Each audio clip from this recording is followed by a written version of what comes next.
আসসালামু আলাইকুম প্রিয় আঙ্গুর চাষি ভাই ও বোনেরা।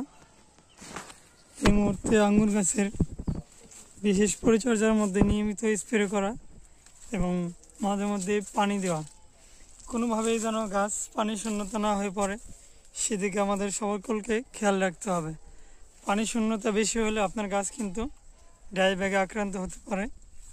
তো আমাদের অধিকাংশ গাছ অনেকটা ডরমেন্সির কাছে চলে আসছে, কিছু জায়গা পাতা সবুজ সতেজ আছে এবং অনেক অংশে পাতা শুকিয়ে আসতেছে। তো এখনও প্রুনিং করার উপযোগী সময় হয় নাই, ধৈর্য ধরুন, তাড়াহুড়া করবেন না এবং অপরিপক্ক গাছে ডরমেক্স ব্যবহার করবেন না অতি উৎসাহী হয়ে। অলরেডি কিন্তু ফেসবুকে অনেকেই পোস্ট করতেছে যে ডরমেক্সের কারণে তার গাছ মারা গেছে। এটা বুঝে শুনে ব্যবহার করতে হবে।